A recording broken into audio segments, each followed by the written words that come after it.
예, 안녕하십니까. 이제 최훈실 원장님, 제가 여쭤볼 게 있는데요. 지난번에 그 교과부 업무보고 때도 제가 이야기를 한 적이 있습니다만, 사실 우리나라 다문화 문제 있지 않습니까? 다문화 문제에서 가지고 외국인의 거주 숫자가 한참 늘어나고 있는 실정이고, 그런데 비해서 우리나라 다문화 교육은 아주 매우 부실한 그런 현상입니다. 아마 잘 인지하고 계시겠지만, 특히 우리나라 국내 거주 외국인에 대한 부분은 교육에만 집중을 하는 그런 폐해가 있습니다. 사실 국내 거주 부분에서 외국인 거주자들에 대해서 교육이라는 부분도 보면은 거의 다문화라는 측면에서 본인, 학부모라는 용어를 많이 씁니다. 학부모 교육을 많이 하고 하는데, 그분들은 그런 교육을 받을 때마다 제가 물어보면 뭐라고 답을 하느냐면은, 제가 동물인가 구경 나온 소위 소외된 계층이라고 생각을 합니다. 우리들이 따뜻하게 맞아줄 수 있는 공간을 마련하지 않았다는 것이 하나가 되고요. 그래서 그러한 것을 하기 위해서는 다문화 가정에 받아들여진, 예를 들어서 이제 며느리를 받아들였으면 시부모에 대한 교육 프로그램을 가져줘야 되겠다라는 것이 있습니다. 그 다음에 남편도 당연히 교육을 받아야 되고요. 그리고 또 모임에 가게 되면, 우리 직장이라든지 근로 자기들 모임에 가게 되면은, 그 나라마다의 다 특성이 문화가 다른데도 불구하고 우리 한국인 문화만 주종해서 따라오도록만 합니다. 그래서 거기 있는 우리나라 사람들에게, 각 그 사람들이 외국인 근로자들에게 자기 자국의 문화 소개를 계속적으로 교육을 시켜주면 이해를 합니다. 그런 것들이 사실 필요한데, 그런 교육 프로그램을 우리 아직 가지고 있지 못하다 하는 점이 있고요.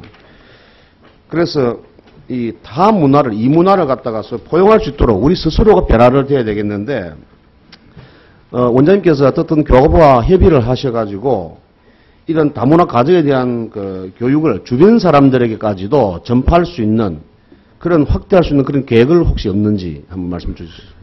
네, 먼저 평생교육 차원에서 다문화 교육에 관심을 갖고 질의를 해주신 박 의원님께 감사드립니다. 저희는 지난 2달 전에 중앙다문화교육지원센터로 저희가 지정이 됐습니다. 현재는 교육부의 특교 사업으로 10억 원 범위 내에서 다문화 학생 그리고 다문화 학부모에 대한 교육에 치중을 하고 있습니다만, 평생교육의 본질상 다문화 학부모의 다문화 조부모 교육을 확대 실시할 예정이고, 특히 다문화 여성의 집중된 교육을 다문화 아버지 교육으로 확대하기 위한 캠프와 다양한 프로그램 사업을 포함하도록 지금 개발 중에 있습니다. 뿐만 아니라 21만 명에 육박하는 결혼 이민자들의 시부모 그리고 그들의 남편이 가장 영향을 미치는 중대 significant others라는 점을 저희가 감안해서 내년부터는, 지금 현재는 저희는 일체 예산이 없어서 비예산 사업으로밖에 할 수 없는 한계를 가지고 있습니다. 만약에 추가적으로 다문화 가족을 위한 평생교육 차원의 예산 확보가 가능하다면 저희가 진정으로 그런 프로그램과 기회 확대를 바라고 있습니다. 최선을 다해서 노력해서 이 분야의 중점적인 변화가 일도록 노력하겠습니다. 예, 원장님 감사합니다. 지난번 교과부 장관 질의를 했을 때 아주 긍정적으로 검토를 하겠다고 하셨으니까 예산 지원 요청을 해서 소위 주변 사람, 특히 시부모를 중심으로 한 그런 교육 프로그램을 가져가야 되겠다는 생각이 들어서 한번 노력을 부탁드리고요. 그 다음에 우리 김정기 이사장님, 교육문제 대책. 사실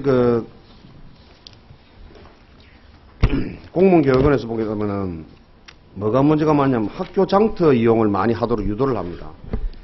사실 수의계획을 통해 가지고 굉장히 불협화음이 많고, 그런데 실질적으로 하지 못하는 이유는 기존 거래를 유지하거나, 또 하나는 신규 시스템 체제가 장비가 아직까지 완비가 되지 않아서 그렇다는 그런 핑계를 대는 것 같아서 문제점이 있다고 보지만, 아마도 첫 번째 사유는 아마 이 교사들이 구매 업무에 시달리는 것이 싫어서 그런 것도 될 수 있겠고, 또 하나는 납품업체 선정에 대해서는 학교장의 부당한 간섭을 또 벗어날 수 있는 그런 부분이 있을 수 있습니다.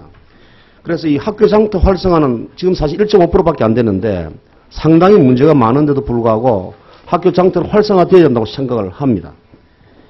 이에 대해서는 어떠한 향후 전망과 방향이 있을는지, 그리고 1.5%라는 이 학교 장터라는 것을 갖다 확충할 수 있는 계획이 어느 정도 이 로드맵을 가지고 있는지를 말씀을 좀 부탁드리겠습니다.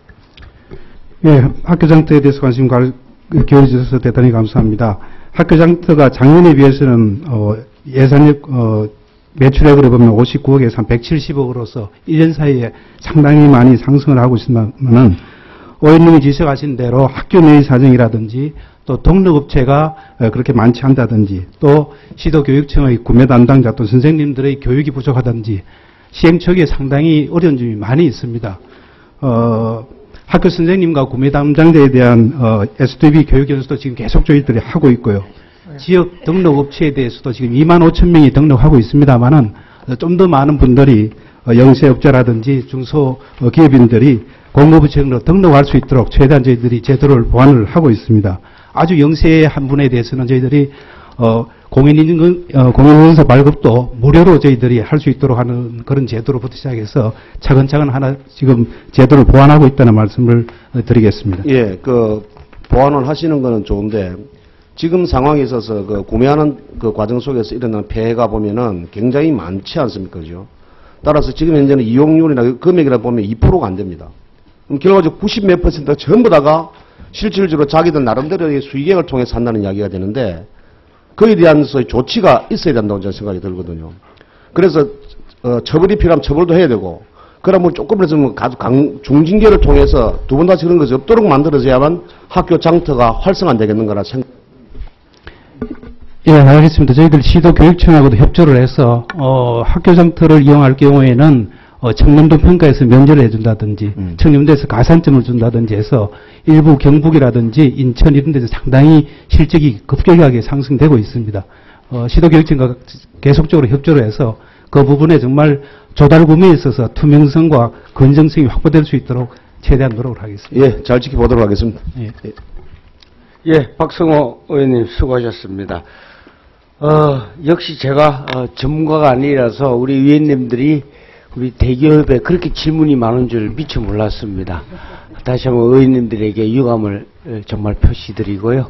앞으로는 좀 더 신중하게 결정하겠습니다. 그래도 양해해 주셔서 대단히 감사드리고요. 다음은 존경하는 우리 박혜자 의원님.